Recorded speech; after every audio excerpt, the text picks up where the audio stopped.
Good morning మ్యాగజైన్కి స్వాగతం. ప్రముఖ దినపత్రికలో వస్తున్న వార్తలు వెనకాల జరుగుతున్న పరిణామాలు చూద్దాం.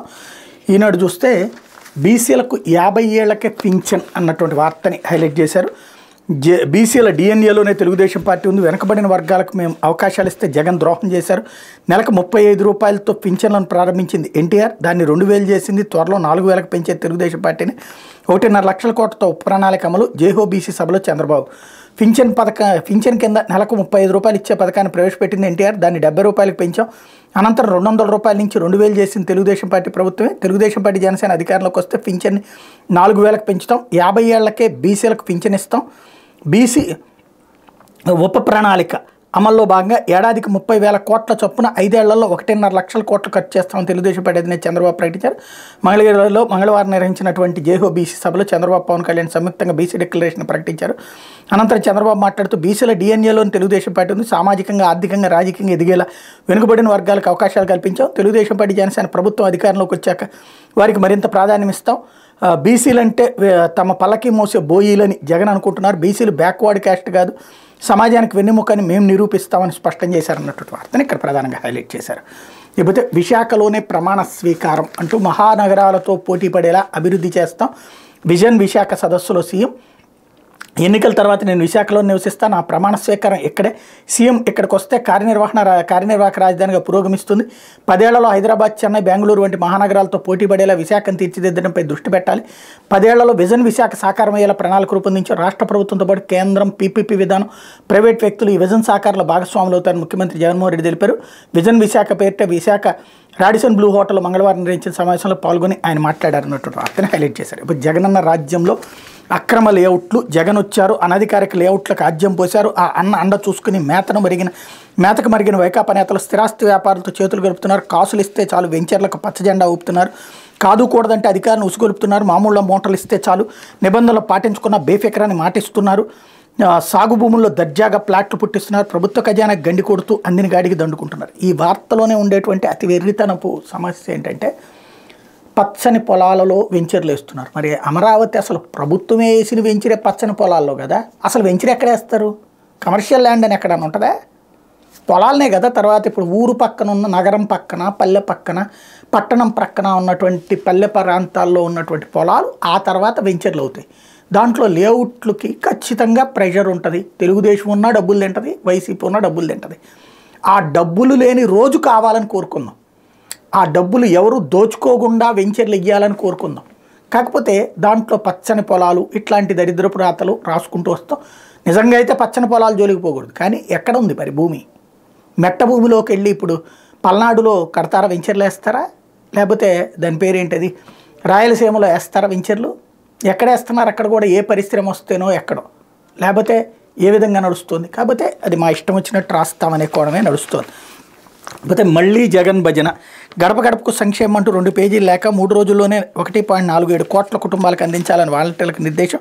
ఇంటింటికి వెళ్ళి బాకా ఊదాలంటూ పురమాయింపు. ఎడాపెడా సంక్షేమ పథకాల కోతలు, నిత్యావసర ధరలు, విద్యుత్, ఆర్టీసీ ఛార్జీలు, ఇతర పన్నులు అమాంతం పెంచి నడ్డి విరవడాల ఊసే ఎత్తకుండా ప్రతి కుటుంబానికి అంత చేశామంటూ 2 ఏళ్లుగా ప్రజల చెవులు దిమ్మెక్కేలా ఇళ్ల ముందుకు వచ్చి మరీ వాయించిన ముఖ్యమంత్రి జగన్కు తనివి తీరినట్లేదు. వారం 10 రోజుల్లో ఎన్నికల షెడ్యూల్ విడుదలయ్యే తరుణంలోనూ తన భజన మంత్రాన్ని వేయటం లేదు. మరోమారు ప్రజల ఇళ్ల ముంగిటికి వెళ్ళి లేఖలు అందిస్తూ బాకా ఊదేందుకు సన్నద్ధమయ్యారు. పార్టీకి, ప్రభుత్వానికి మధ్య ఉన్న గీతను ఎప్పుడో చెరిపేసి అన్నింటికీ వాలంటీర్లను వినియోగిస్తూ నిస్సిగ్గుగా పాలించిన ఆయన చివరి ప్రయత్నానికి వారిని ఉపయోగించుకున్నారన్నటువంటి వార్తని ఇక్కడ ప్రధానంగా హైలైట్ చేశారు. ఇకపోతే కుటుంబ పార్టీల అవినీతిని బయట పెడుతున్నందుకే నాపై విమర్శలు అంటూ పటాన్చేరు భాజపా విజయ సంకల్ప సభలో ప్రధానమంత్రి మోడీ ధ్వజం. అధికారిక కార్యక్రమంలో 9,021 కోట్ల ప్రాజెక్టులకు శంకుస్థాపన, ప్రారంభోత్సవం. కుటుంబ పార్టీలకు వ్యక్తిగత ఎజెండాలు తప్ప దేశాభివృద్ధిపై ధ్యాస ఉండదు. కుటుంబ ప్రయోజనాల కోసం దేశ ప్రయోజనాలు తాకట్టు పెడితే జమ్మూ కాశ్మీర్ నుంచి తమిళనాడు దాకా ఏ కుటుంబ పార్టీ చరిత్ర అయినా ఒక్కటే. ఆ పార్టీలతో వారి కుటుంబాలు బాగుపడితే రాష్ట్రాలు నష్టపోయాయి. ఆ పార్టీలు ప్రజాస్వామ్యానికి పూర్తి వ్యతిరేకం. కుటుంబ పార్టీల నేతలు అభద్రతాభావంతో ఉంటూ రాజకీయాల్లోకి యువత రాకుండా అడ్డుకుంటారు. 50 ఏళ్లలోపు వారిని అడ్డుకుని ఆ పై వయసు వారికే ప్రాధాన్యం ఇస్తారు. కొత్త ప్రతిభను వారు సహించలేరు. కుటుంబ పార్టీలకు దోచుకునేందుకు లైసెన్స్ ఏమైనా లభించిందా? కుటుంబ పార్టీల అవినీతి బయట పెడుతున్నందుకే నాపై విమర్శలు చేస్తున్నారు. అందుకే మోడీకి కుటుంబమే లేదంటున్నారు. 140 కోట్ల మంది దేశ ప్రజలే నా కుటుంబం, నేను వారి కుటుంబ సభ్యుడినే. ఆ పార్టీల కుటుంబమే మొదటి ప్రాధాన్యం అయితే మోడీకి దేశమే ప్రాధాన్యం అని మోడీ అన్నారు. మంగళవారం హైదరాబాద్ సమీపంలోని పటాన్చేరులో జరిగిన విజయ సంకల్ప సభలో ప్రధాని ప్రసంగించారన్నట్టు వార్తని హైలైట్ చేశారు. ఇకపోతే ప్రొఫెసర్ సాయిబాబా నిర్దోషే, మావో లింకులపై బాంబే హైకోర్టు కీలక తీర్పు. మావోయిస్టులతో సంబంధాల కేసులో అరెస్టై జీవిత ఖైదు అనుభవిస్తున్న ఢిల్లీ యూనివర్సిటీ మాజీ ప్రొఫెసర్ జిఎన్ సాయిబాబాని బాంబే హైకోర్టు పరిధిలో నాగ్పూర్ బెంచ్ మంగళవారం నిర్దోషిగా ప్రకటించింది. ఈ కేసులో సెషన్స్ కోర్టు ఆయనకు విధించిన జీవిత ఖైదును రద్దు చేసింది. సాయిబాబాతో పాటు అరెస్ట్ అయిన మరో 5గురిని కూడా నిర్దోషులుగా న్యాయస్థానం పేర్కొంది. నిందితులపై ఉన్న అభియోగాలను రుజువు చేయడంలో ప్రాసిక్యూషన్ విఫలమైనట్టు justice Vinay Joshi, justice Valmiki SA Menezes division ధర్మాసనం తెలిపింది. ఉపా కింద నిందితులను విచారించడానికి రాష్ట్ర అధికారులు ఇచ్చిన అనుమతి చట్టపరంగా సరికాదని మతిలేంచేరిగా తీవ్ర వ్యాఖ్యలు చేస్తుంది. కొన్ని కరపత్రాలు ఏదో ఒక రాజకీయ సాంఘిక విచారధారతో కూడిన సాహిత్యం కలిగి ఉండటాన్ని ఉపా కింద నేరంగా పరిగణించలేం. పౌరులు అలాంటి డౌన్లోడ్ చేసుకున్నంత మాత్రం అది నేరం కాదు. హింసా ఉగ్రవాదాలు క్రియాశీలక పాత్రకు సంబంధించిన ఖచ్చితమైన ఆధారాలు ఉండాలి కోర్టు స్పష్టం చేసింది. ఈ కారణంగా అభియోగాలను కొట్టివేస్తున్నట్టు వెల్లడించింది. నిందితుల విడుదలకు తాము ఆదేశాలు జారీ చేశామని, ఈ దశలో తీర్పుపై స్టే విధించి వారి వ్యక్తిగత స్వేచ్ఛ హక్కును భంగపరచలేమని ప్రాసిక్యూషన్ వినతిని ధర్మాసనం తోసిపుచ్చింది. సాయిబాబా బృందాన్ని నిర్దోషులుగా పేర్కొంటూ వారి విడుదలకు బాంబే హైకోర్టు జారీ చేసిన ఆదేశాలను సవాల్ చేస్తూ మహారాష్ట్ర ప్రభుత్వం మంగళవారం మధ్యాహ్నం 2 మార్లు సుప్రీంకోర్టును ఆశ్రయించింది. దేశంపై యుద్ధం చేస్తున్న నిషేధిత మావోయిస్టులతో సంబంధాలు ఉన్నాయని 90% వైకల్యంతో వీల్చైర్కి పరిమితమైన సాయిబాబాను మరో 5గురిని మహారాష్ట్ర పోలీసులు 2014లో అరెస్ట్ చేశారు. అనంతరం ఈ కేసు విచారణ జాతీయ దర్యాప్తు సంస్థ ఎన్ఐఏ చేపట్టింది. 2017లో గచ్చిరోలి సెషన్స్ కోర్టు నిందితులందరికీ జీవిత ఖైదు విధించింది. అప్పటి నుంచి సాయిబాబా నాగ్పూర్ జైల్లో శిక్ష అనుభవిస్తున్నారు. సెషన్స్ కోర్టు తీర్పును సవాల్ చేస్తూ నిందితులు హైకోర్టును ఆశ్రయించారు. దీనిపై విచారణ జరిపిన ఉన్నత న్యాయస్థానం 2022 అక్టోబర్లోనే వారిని నిర్దోషులుగా ప్రకటిస్తూ వెంటనే జైలు నుంచి విడుదలకు ఆదేశించింది. ఈ తీర్పు వెలువడిన రోజే మహారాష్ట్ర ప్రభుత్వం సుప్రీంకోర్టును ఆశ్రయించడంతో నిందితుల విడుదలపై సర్వోన్నత న్యాయస్థానం స్టే విధించింది. ఈ కేసును విచారించిన అత్యున్నత న్యాయస్థానం వాళ్ళందరినీ నిర్దోషులుగా ప్రకటిస్తూ హైకోర్టు ఇచ్చిన తీర్పును 2023 ఏప్రిల్లో పక్కన పెట్టింది. నిందితుల అప్పీలపై మళ్లీ మొదటి నుంచి విచారణ జరపాలని హైకోర్టు ఆదేశించింది. ఈ క్రమంలో మళ్లీ విచారణ చేపట్టిన బాంబే హైకోర్టు సాయిబాబా మిగతా నిందితులంతా నిందితుల్ని నిర్దోషులుగా ప్రకటిస్తూ మంగళవారం తీర్పు వెలువరించింది. ఈ పోరాటంలో తమకు అండగా నిలిచిన న్యాయవాదులు, కార్యకర్తలకు జిఎన్ సాయిబాబా భార్య వసంతకుమారి కృతజ్ఞతలు చెప్పారు. చాలా భారం దిగినట్టుగా ఉంది. 10 ఏళ్ల పోరాటం తర్వాత న్యాయం జరిగిందని బాంబే హైకోర్టు తీర్పుపై ఆమె స్పందించారన్నటువంటి వార్తని ఇక్కడ ప్రధానంగా హైలైట్ చేశారు. లేకపోతే వివేక హత్య వెనక జగన్, పులివెందుల్లో ఓటు అడిగే హక్కు ఆయనకు లేదు, అప్రూవర్గా మారడంతో నన్ను బెదిరిస్తున్నారు, జైల్లో జరిగిన ఘటనలపై విచారణ చేయాలి, తెలుగు రాష్ట్రాల హైకోర్టు ప్రధాన న్యాయమూర్తులకు సిబిఐకి దస్తగిరి లేఖ. వివేక హత్య వెనక సీఎం జగన్, ఎంపీ అవినాష్ రెడ్డి, వైఎస్ భాస్కర్ రెడ్డి, దేవిరెడ్డి శివశంకర్ రెడ్డి ఉన్నారు. ఈ కేసులో అప్రూవర్గా మారిన తనపై బురద జల్లుతున్నారని దస్తగిరి అన్నారు. హత్య కేసులో అనుకూలంగా సాక్ష్యం చెప్పాలని చిత్రహింసలకు గురి చేశారని బెదిరింపులకు పాల్పడుతున్నారని పేర్కొన్నారు. కడప జైల్లో జరిగిన ఘటనలపై విచారణ జరపాలని కోరుతూ సిబిఐ జైళ్ల శాఖ DG, Kadapa SP, Nampally CBI court judge, Telangana, AP high court ప్రధాన న్యాయమూర్తులకు దస్తగిరి లేఖలు రాశారు. కడప ప్రెస్ క్లబ్లో మంగళవారం నిర్వహించిన మీడియా సమావేశంలో వివరాలు వెల్లడించారు. ఓ కేసు విషయంలో నేను 4 నెలల పాటు కడప జైల్లో రిమాండ్లో ఉన్నప్పుడు దేవిరెడ్డి శివశంకర్ రెడ్డి కుమార్ డాక్టర్ చైతన్య రెడ్డి నన్ను కలిసి బెదిరించారు. మేము చెప్పినట్టు వినకపోతే ప్రాణాలతో జైల్లో ఉన్నావు కాబట్టి బతికిపోయావు, లేదంటే అవినాష్ రెడ్డి మేము కలిపి నిన్ను నరికేస్తాను నా కొడక అంటూ హెచ్చరించారు. సిబిఐ ఎస్పీ రామ్ సింగ్ వ్యతిరేకంగా కోర్టులో సాక్ష్యం చెప్పాలని కోరగా నేను అంగీకరించలేదు. దీంతో ఆవేశంలో ఊగిపోతూ చైతన్య రెడ్డి తీవ్రస్థాయిలో బెదిరించారు. జైలు అధికారులు చిత్రహింసలు పెట్టారని దస్తగిరి ఆరోపించారు. వివేకాన్ని చంపి నాకు ఓటు అడిగే హక్కు లేదంటే ఆయన చంపిన జగన్కి పులివెందుల్లో ఓటు అడిగే హక్కు ఉంటుందా అని ప్రశ్నించారన్నటువంటి వార్తను హైలైట్ చేశారు. ఇక్కడ విశేషం ఏంటంటే ఒక తినటానికి కూడా తిండి లేక హత్యల ద్వారా డబ్బులు సంపాదించుకొని వివేక మర్డర్ కేసులో తనే స్వయంగా మర్డర్ చేశాడు. అతను అకస్మాత్తుగా పరివర్తన వచ్చేసిందట, నిజాయితీగా మాట్లాడుతున్నాడట. అలాగా అతను నిజాయితీగా మాట్లాడుతున్నాడని నమ్మమని ప్రస్తుతం మనల్ని నమ్మించే ప్రయత్నం ఈనాడు, ఆంధ్రజ్యోతి, ఈ మీడియా కలిపి చేస్తే నమ్మేయాలి. ఎందుకంటే వాళ్ళు చెప్పారు కాబట్టి. అదొక విచిత్రమైనటువంటి కాన్సెప్ట్ నడుస్తూ ఉంటుంది. ఇకపోతే సాక్షి వచ్చేటప్పటికి రైతన్నలకు ఇన్పుట్ సబ్సిడీ అడ్వర్టైజ్మెంట్లో హైలైట్ చేశారు. ఏ సీజన్లో జరిగిన పంట నష్టానికి ఆ సీజన్ ముగిసేలోగా పరిహారం అందిస్తామన్న మాట మరోసారి నిలబెట్టుకుంటూ అంటూ 2023లో వర్షాభావం, కరువు, డిసెంబర్ 2023లో మిచాంగ్ తుఫాను ప్రభావంతో సంభవించిన అధిక వర్షాల వల్ల నష్టపోయిన 11,59,126 మంది వ్యవసాయ ఉద్యానవన రైతన్నలకు 1,294 కోట్ల ఇన్పుట్ సబ్సిడీ నేడు తాడేపల్లి సీఎం క్యాంప్ కార్యాలయం నుంచి బటన్ నొక్కి నేరుగా వాళ్ళ ఖాతాలో జమ చేయబోతున్నారంటూ ఇప్పటిదాకా అనేక సార్లు చేశాం పరిహారం. మొన్న మధ్య నేను ఇంతకుముందు కూడా చెప్పా, కరువు అన్నప్పుడు వెంటనే ఇచ్చేస్తారు, వెరిఫై చేశాక ఇస్తారు అన్నట్టు. తుఫాన్ అన్నప్పుడు కూడా రేపే డబ్బులు ఎందుకు ఇవ్వలేదని చంద్రబాబు నాయుడు మాట్లాడినప్పుడు కూడా చెప్పారు. డబ్బులు ఖచ్చితంగా ఇస్తారు, ఇవ్వకుండా ఉండరు, 6 నెలల లోపు లెక్క ఉంటుంది. మామూలుగా అయితే ఇదివరకు 3 ఏళ్ళైనా కూడా ఇచ్చిన దాఖలాలు లేవు, ఇప్పుడు ఇస్తున్నారు అన్నటువంటిది. అదే ఇప్పుడు ఇస్తున్నది. కాకపోతే ఈలోపు ఒక విచిత్రమైనటువంటి ఫీలింగ్ క్రియేట్ చేయడం అన్నది నడిచింది.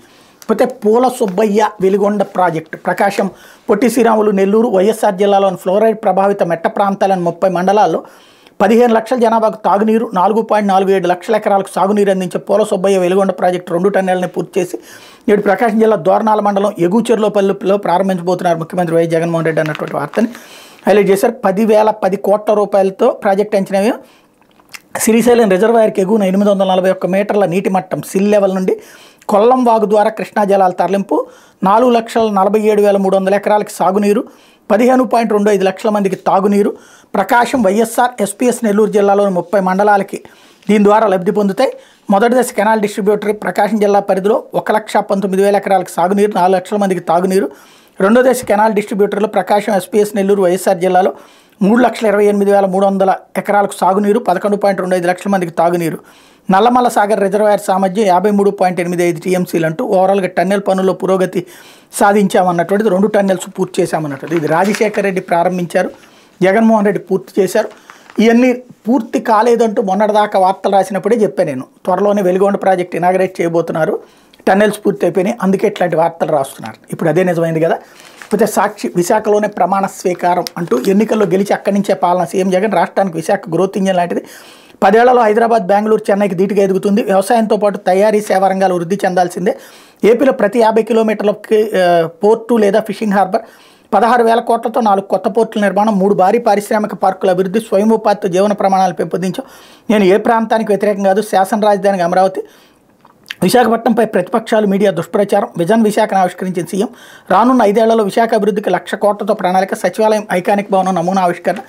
ఏపీ డెవలప్మెంట్ డైలాగ్ విత్ సీఎంలో పాల్గొన్న ముఖ్యమంత్రి. ఏరియల్ యూ ద్వారా భోగాపురం ఎయిర్పోర్ట్ పనుల పరిశీలన అన్నటువంటి వార్తని హైలైట్ చేశారు. ఇకపోతే వాళ్ళని అవినీతికి వాడుకుని వదిలేసిన చంద్రబాబు అంటూ చంద్రబాబు యూజ్ అండ్ త్రో జాబితాలో ఉమా, గంటా, చింతమనేని, ఎరపతినేని. అధికారం ఉన్నప్పుడు పోలవరం, ఇతర ప్రాజెక్టులు దేవినేని ఉమా అడ్డగోలు దోపిడీ, ఆ సొమ్ముతో జేబులు నింపుకున్న బాబు. లోకేష్, చింతమనేని మట్టి తవ్వకాలు, రౌడీజానికి అండ. విశాఖలో గంటాతో భూదోపిడీలు, మైనింగ్లో ఎరపతినేనితో రికార్డు స్థాయిల అక్రమాలు, అప్పుడు దోపిడీకి వాడుకుని ఇప్పుడు టికెట్లు ఇవ్వకుండా వదిలించుకుంటున్న చంద్రబాబు అంటూ ఎవరైతే వివాదాస్పదుల్ని వదిలించుకుంటున్నాడు చంద్రబాబు అని వీళ్ళే సర్టిఫికెట్ ఇచ్చేశారు. అదే సందర్భంలో అప్పుడు వాళ్ళ ద్వారా దోచుకున్నారంటే వాళ్ళు దోచుకుంటూ పార్టీకి అధినాయకత్వానికి కొంత డబ్బులు ఇచ్చి ఉంటారు, అంతేగాని డైరెక్ట్గా పార్టీ దోచిపెట్టమని చెప్పి ఉండకపోవచ్చు. ఇకపోతే బీసీలకు అండగా ఉంటామంటూ బీసీ డిక్లరేషన్ ప్రకటించి చంద్రబాబు పవన్. 50 ఏళ్ళకి పింఛన్ ఇచ్చి 4,000 పెంచేలా బాధ్యత తీసుకుంటాం. చట్టసభలో రిజర్వేషన్ల కోసం పోరాడతాం. బీసీ డిక్లరేషన్కి జనసేన మద్దతు ఇస్తుంది పవన్ కళ్యాణ్. అలాగే అప్పుడు విస్మరించి ఇప్పుడు డిక్లరేషన్ అంటూ బీసీల గురించి మాట్లాడారు, చంద్రబాబుకి లేదు. వాలంటీర్ల గురించి మేము గర్వంగా ఫీల్ అవుతాం. బాబు తన జన్మభూమి కమిటీలను మళ్ళీ తెస్తామని చెప్పగలరా? వైఎస్ఆర్సీపీ రాష్ట్ర ప్రధాన కార్యదర్శి సజ్జల.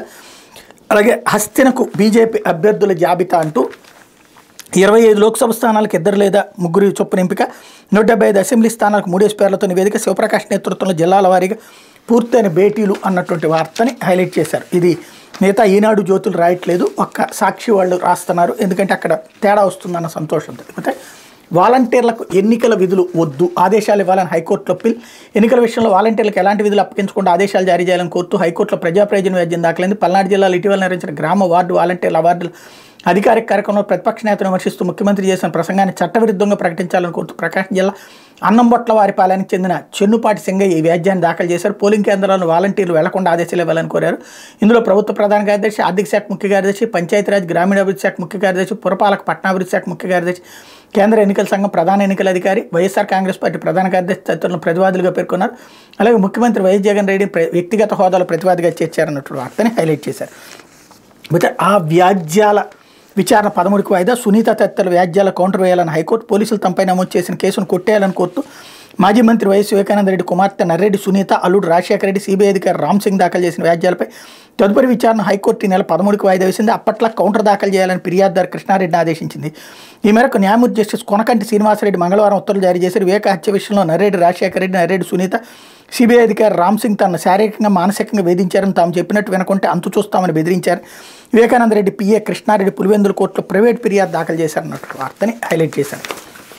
అయితే ఆంధ్రజ్యోతి ఈ జైహో బీసీ డిక్లరేషన్కి సంబంధించి ఏదైతే గుంటూరు 2 అభ్యర్థి అడ్వర్టైజ్మెంట్ని హైలైట్ చేశారు. లేకపోతే బీసీలే బలం అంటూ డిక్లరేషన్కి సంబంధించి 50 ఏళ్లకే పెన్షన్, బీసీలకి ప్రత్యేక రక్షణ చట్టం, సమాజంలో బీసీలకు ఉన్నత గౌరవం పక్కదారి దక్కడానికి, వారిపై సామాజికంగా దాడులు జరగకుండా నివారించేందుకు ప్రత్యేక రక్షణ చట్టం తీసుకొస్తామంటూ, అట్లా సబ్ ప్లాన్కి 5 ఏళ్లలో 1,50,000 కోట్లు, స్థానిక సంస్థలో 34% రిజర్వేషన్లు, అట్లాగే వారి డిఎన్ఏలోని టీడీపీ ఉందన్నది. ఇంకో పక్కన ఆర్థిక అభివృద్ధి, ఉపాధికి ప్రోత్సాహకాల పునరుద్ధరణ, చట్టబద్ధంగా కులగణన, శాశ్వత కుల ధృవీకరణ పత్రాలు అందజేస్తాం, 10 లక్షలతో చంద్రన్న బీమా పునరుద్ధరణ, పెళ్లి కానుక 1,00,000కు పెంపు, విద్యా పథకాల పునరుద్ధరణ, అట్లా బీసీలకు ప్రత్యేక భవనాలు కమ్యూనిటీ హాల్ నిర్మాణాలు ఏడాదిలో పూర్తి చేస్తామన్నటువంటి స్టేట్మెంట్ హైలైట్ చేశారు. లేకపోతే విశాఖకు ఫినిషింగ్ టచ్, ఎన్నికల ముందు జగన్ విజన్ డ్రామా అంటూ విశాఖలో ఐకానిక్ నిర్మాణాల గ్రాఫిక్ రిలీజ్ చేశారన్నటువంటి వార్తని హైలైట్ చేశారు. లేకపోతే వాలంటీర్లకు జగన్ మరో బిస్కెట్ అంటూ రేషన్ వాహనాల పక్కన నిలబడినందుకు నెలకు 500 నజరాన నిలబడినందుకు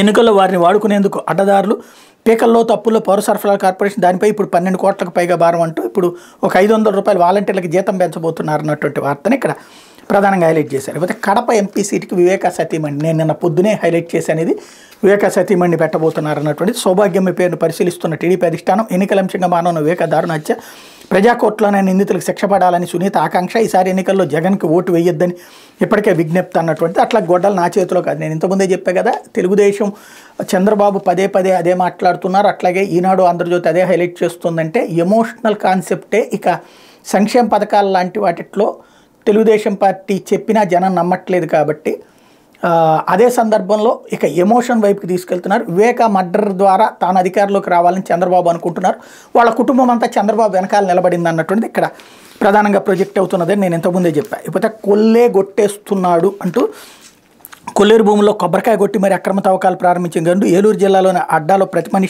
పనికి కప్పం, రైతులది అక్కడ నయా బానిస బతుకులు తమ చెరువుల్లో మట్టి తీసుకోవడానికి లేదు, జగనన్న కాలనీల కోసం వాటి నుంచే మట్టి చెరువు భూముల కాలనీ కోసం కొనిపించారు, చౌకగా వాటిని కొన్ని రెట్టింపు ధరకు విక్రయం, అక్కడ పూడికి పనుల్లో భారీగా ఆస్తిలాగం, ఎడాపెడా 200 కోట్లకు పైగా అక్రమార్జన అంటూ దూలం ఎమ్మెల్యే దూలం గురించి రాసినట్టున్నారు. ఇది దూలం పెట్టి సొంత జాగీర్ల నియోజకవర్గం అంటే దూలం గురించి రాసినట్టున్నారు. లేకపోతే వెలిగొండ కాదు ఖాళీ కొండ అంటూ నీళ్లు లేవు, ప్రాజెక్టు పనులు పూర్తి కాలేదైనా ప్రారంభోత్సవానికి సిద్ధమైన జగన్ నేడు సొరంగాలు జాతికి అంకితం పేరిటి కార్యక్రమం, ఎన్నికల లబ్ధి లక్ష్యం, కదలకలేని పునరావాసం, గత 5 ఏళ్లలో జగన్ ఖర్చు 978 కోట్లు, 1450 కోట్లు పనిచేసిన టీడీపీ సర్కార్, ప్రాజెక్టు పూర్తికి మరో 4000 కోట్లు. ఇక్కడే వెరితనం అంటే ఇదే ఉంటుందన్నమాట. ఏది జరుగుతున్నా సరే అదే వెలుగొండనే 100 సార్లు చంద్రబాబు నాయుడు అయిపోయింది అని చెప్పారు. ఇప్పుడు పూర్తయిందా అంటే అబ్బెబ్బే లేదని చెప్తారు. చంద్రబాబు ఏమీ చేయకపోయినా అద్భుతం చేసేసినట్టు ఇప్పుడు 950 కోట్లు బాబు ఎందుకు పూర్తి చేయలేకపోయాడు, ఇవ్వలేకపోయాడు, 1450 కోట్లు ఎందుకు ఇచ్చాడు, 3 జిల్లాలకు సంబంధించినటువంటి అంశం కదా. కానీ ఇట్లాంటిది అసలు ఏం అనకూడదు. మనం ఆ మాట అనగానే జగన్ సూట్ కేసులు పట్టుకొచ్చి ఇచ్చేస్తూ ఉంటాడు. అసలు పాయింట్ ఇక్కడ మిస్ అయిపోతూ ఉంటుంది. ఇది ఒక విచిత్రమైనటువంటి పరిణామక్రమం నడుస్తూ ఉంది, దాన్ని ఎవరు ఏమీ చేయలేనటువంటి పరిస్థితి. లేకపోతే సందేశ్ ఖాళీ అల్లర్ల కేసు సిబిఐకి, ఈడీ అధికారులపై దాడి చేయించిన షాజహాన్ కూడా సిబిఐ కస్టడీకే, సిబిఐ రాష్ట్ర పోలీసులు ఉమ్మడి సిట్ రద్దు, కలకత్తా హైకోర్టు ఆదేశం, పశ్చిమ బెంగాల్లోని సందేశ్ ఖాళీలో జరిగిన అల్లర్లపై దర్యాప్తు సిబిఐకి అప్పగిస్తూ మంగళవారం కలకత్తా హైకోర్టు ఆదేశాలు జారీ చేసింది. ఈడీ అధికారులపై టీఎంసీ నేత షాజహాన్ మద్దతుదారుల దాడి, దీనిపై నమోదైన కేసులు కూడా సిబిఐకి అప్పగించాలని ఆదేశించింది. అంతకుముందు ఈ సంఘటనపై విచారణకు సిబిఐ రాష్ట్ర పోలీసులతో సిట్ ఏర్పాటు చేయాలని జనవరి 15 ఏకసభ్య ధర్మాసనం ఇచ్చిన ఆదేశాలను తాజాగా హైకోర్టు రద్దు చేసింది. అయితే గతంలో ఏకసభ్య ధర్మాసనం ఆదేశాలను సవాల్ చేస్తూ అటు ఈడీతో పాటు రాష్ట్ర పోలీసులు కూడా హైకోర్టు డివిజన్ బెంచ్ ముందు అప్పీల్ చేశారు. దర్యాప్తును కేవలం తమకే అప్పగించాలని రాష్ట్ర పోలీసులు కేవలం సిబిఐ చేతనే దర్యాప్తు జరిపించాలని ఈడీ అధికారులు కోరారు. దాంతో సిట్ బదులు సిబిఐ దర్యాప్తు చేస్తుందని డివిజన్ బెంచ్ తెలిపింది. నిందితుడు షాజహాన్ని వెంటనే సాయంత్రం 4:30 గంటల కల్లా సిబిఐ కస్టడీకి అప్పగించాలని ఆదేశించింది. ఆయన కస్టడీలోకి తీసుకోవడానికి పారామిలిటరీ దళాల సాయంతో సిబిఐ బృందం కోల్కతాలోని సిఐడి కార్యాలయానికి వెళ్ళింది. ఈ సందర్భంగా రాష్ట్ర పోలీసుల తీరు మీద హైకోర్టు తీవ్రమైన వ్యాఖ్యలు చేసింది. వాళ్ళు పూర్తిగా పక్షపాతంతో వ్యవహరిస్తున్నారని వ్యాఖ్యానించి నిందితుడిని రక్షించడానికి దర్యాప్తులో ప్రతిసారి ఆలస్యం చేస్తున్నారని పేర్కొంది. అయితే హైకోర్టు డివిజన్ బెంచ్ తీర్పుపై బెంగాల్ ప్రభుత్వం సుప్రీంకోర్టులో సవాల్ చేసింది. ఇదిలో ఉండగా షాజహాన్కి కోల్కతా సందేశ్ ఖాళీ ఉన్న 12.78 కోట్ల ఆస్తుల్ని అటాచ్ చేసినట్టు ఈడీ చెప్పింది అన్నటువంటి వార్త ఇక్కడ ప్రధానంగా హైలైట్ చేసింది. లేకపోతే జైలు నుంచే బెంగళూరు పేలుళ్ల కుట్ర మరొక కీలకమైనటువంటి 7 రాష్ట్రాల ఎన్ఐఏ సోదాలు, 5 అనుమానితుల అదుపులోకి. బెంగళూరులోని రామేశ్వరం కేఫ్లో శుక్రవారం పేలుళ్లకు పాల్పడిన ఘటనలో 5 అనుమానితులు ఎన్ఐఏ మంగళవారం తమిళనాడు అదుపులోకి తీసుకుంది. తమిళనాడు, కర్ణాటక, కేరళ సహా 7 రాష్ట్రాలను మొత్తం 17 ప్రదేశాల్లో ఎన్ఐఏ సోదాలు జరిపింది. హార్డ్ డిస్క్లు, పెన్ డ్రైవ్లతో పాటు కొన్ని పత్రాలను కూడా స్వాధీనం చేసుకుంది. 16 మందికి నోటీసులు జారీ చేసింది. బెంగళూరులోని పరస్పర అగ్రహార కేంద్ర కారాగారంలో శిక్ష అనుభవిస్తున్న అనుమానిత ఉగ్రవాదులు జైలు నుంచే విధ్వంసం సృష్టించేందుకు కుట్ర పన్నారని ఎన్ఐఏ గుర్తించింది. రామేశ్వరం కేఫ్లో పేలుడు కూడా అందులో భాగమేనని భావిస్తుంది. కీలక సూత్రధారుగా భావిస్తున్న లష్కరే తోయిబా ఉగ్రవాద సంస్థకు చెందిన టీ నాసిర్, జునైద్ అహ్మదుల కోసం పోలీసులు గాలిస్తున్నారు. ఇదిలా ఉండగా కర్ణాటక సీఎం సిద్ధరామయ్య, ఉప ముఖ్యమంత్రి డీకే శివకుమార్లకు ఉగ్రవాదుల నుంచి బెదిరింపు ఈమెయిల్స్ వచ్చినాయి. రామేశ్వరం ఘటన ట్రయల్ మాత్రమే, $2.5 బిలియన్ చెల్లించకపోతే మరిన్ని విధ్వంసాలు సృష్టిస్తామని ఆ మెయిల్స్లో హెచ్చరించినట్టు సిద్ధరామయ్య చెప్పారు. మరోవైపు ప్రధాని మోడీ యూపీ సీఎం యోగిని చంపేస్తామన్న మహమ్మద్ రసూల్ అనే వ్యక్తిపై కర్ణాటకలోని యాదగిరి జిల్లా సురపుర పోలీసులు తాజా కేసు నమోదు చేశారు. యాదగిరి జిల్లాకు చెందిన మహమ్మద్ రసూల్ తెలంగాణలోని హైదరాబాద్కు వెళ్లి స్థిరపడ్డాడు. అతడి కోసం తీవ్రంగా గాలిస్తున్నట్టు సురపుర పోలీసులు మంగళవారం మీడియాకు చెప్పారన్నట్టు వార్తని ఇక్కడ హైలైట్ చేశారు. ఇకపోతే పరీక్షలు ఉన్నాయి, బయటికి రావద్దు మామ సీఎం పర్యటనతో ఇంటర్ విద్యార్థులకు చుక్కలు, పరీక్షల కాలంలో సీఎం కోసం ట్రాఫిక్ ఆంక్షలు, సమయానికి చేరుకోలేక విద్యార్థుల పాట్లు, నిమిషం దాటిన పరీక్షకు అనుమతించని అధికారులు, ఈ నెల 18 నుంచి 10th పరీక్షలు అంటూ జగన్ని రావద్దని వాళ్ళు కోరుతున్నారట. 18 తర్వాతనే ఎలక్షన్స్. మరి అప్పుడు చంద్రబాబు గారు బయటికి రారా, లోకేష్ గారు బయటికి రారా? ఒకవేళ వాళ్ళు వస్తే ట్రాఫిక్ ఏమన్నా ఆకాశంలో నుంచి నడుస్తుందా? ఇలాంటి వెర్రి వార్తలు రాయడంలో వీళ్ళకి మించిన వాళ్ళు లేరు. అదే నడుస్తుంటుంది. ఇకపోతే తప్పతాగి కొంగుబట్టి లాగి దళిత మహిళపై దాడి, ఆదోన్లో వైసీపీ నాయకుడు వీరంగం రాడ్తో కొట్టడంతో తలకు బలమైన గాయం. రాష్ట్రంలో ఎక్కడ చూసినా వైసీపీ నాయకులు దౌర్జన్యాల దాడులకు అడ్డు అదుపు లేకుండా పోతుంది. కర్నూలు జిల్లా ఆదోని మండలం నాగనాథనహళ్లి గ్రామంలో తప్పతాగి కొంగులాగి ఓ దళిత మహిళపై వైసీపీ నాయకుడు రెచ్చిపోయాడు. మా అమ్మను కొట్టొద్దు అంటూ పతిమలాడిన కొడుకులపై కూడా చేసుకున్నాడు. ఈ సంఘటన సోమవారం రాత్రి జరిగింది. బాధితుల కథనం మేరకు నాగనాథనహళ్లి గ్రామంలో మాదిగ జయమ్మ, శివప్ప, వారి కుమారు నరసింహులు, విజయభార్గవ్ కలిసి ఉన్నారు. 2018లో స్థిరాస్తి వ్యాపార గుండమ్మ నుంచి 1.5 సెంటు స్థలాన్ని జయమ్మ కొనుగోలు చేశారు. వీళ్ళిద్దరికి నివాసాలు పక్కపక్కనే ఉన్నాయి. జయమ్మ కమ్మిన స్థలంలో 4 అడుగుల స్థలాన్ని గుండమ్మ కబ్జా చేసి దీనిపై కొన్ని రోజులు ఘర్షణలు జరుగుతున్నాయి. ఈ క్రమంలో సోమవారం రాత్రి 9 గంటల సమయంలో మరోసారి గొడవపడ్డారు. గుండమ్మకు మద్దతుగా ఆదోని కల్లుబానికి చెందిన వైసీపీ సీనియర్ నాయకుడు రీల్ వ్యాపారి పురుషోత్తం రెడ్డి అక్కడికి వచ్చాడు. అప్పటికే పూర్తి మద్యం మత్తులో ఉన్న అతడు జయమ్మను కులం పేరుతో దూషిస్తాం కొంగుబట్టి లాగి పక్కనే ఉన్న ఇనపరాడుతో తలపై బాదాడు. రక్తపు మడుగులో ఉన్న భార్యను కుమారులను శివప్ప ఆదోని ప్రభుత్వ ఆసుపత్రికి తరలించాడు. కాగా పురుషోత్తం రెడ్డిపై బాధితులు వివరాలు ఫిర్యాదు చేశారని, విచారణకు తగు చర్య తీసుకుంటామని ఎస్ఐ శ్రీనివాసులు తెలిపారు. ఇందులో విషయం ఏంటి? స్థల వివాదంలో ఇద్దరు కొట్టుకున్నారు. దానికి వైఎస్ఆర్ కాంగ్రెస్ పార్టీ జయించింది అనేటువంటి ఇలాంటి వెర్రి వార్తలు రోజు మనం చూడాల్సిందే, తప్పదు. ఇకపోతే కౌంటర్కి ఇంకెంత టైం కావాలి? సిబిఐ ఎస్పీ వివేక కుమార్తె కేసులో కృష్ణారెడ్డి తరపు లాయర్కి హైకోర్టు ప్రశ్న. పులివెందుల పోలీసులు తమపై నమోదు చేసిన కేసులను కొట్టేయాలని కోరుతూ వైఎస్ వివేకానంద రెడ్డి కుమార్తె సునీత, అల్లుడు నర్రెడ్డి రాజశేఖర్ దాఖలు చేసిన వ్యాజ్యాలను కౌంటర్ వేసేందుకు ఇంకెంత సమయం తీసుకుంటారు? మ్యాజిస్ట్రేట్ కోర్టులో ఫిర్యాదుదారు కృష్ణారెడ్డి తరపు న్యాయవాదిని హైకోర్టు ప్రశ్నించింది. కౌంటర్ వేసేందుకు పలుమార్లు సమయం ఇచ్చినా ఎందుకు దాఖలు చేయలేదని నిలదీసింది. కౌంటర్ వేయాలని కృష్ణారెడ్డిని ఆదేశిస్తూ విచారణ మార్చి 13కు వాయిదా వేసింది. ఈ మేరకు హైకోర్టు న్యాయమూర్తి జస్టిస్ కె శ్రీనివాసరెడ్డి మంగళవారం ఆదేశాలు ఇచ్చారన్న వార్తని హైలైట్ చేశారు. ఇది దినపత్రికలో వచ్చినటువంటి వార్తలు వెనకాల జరుగుతున్నటువంటి పరిణామాలు.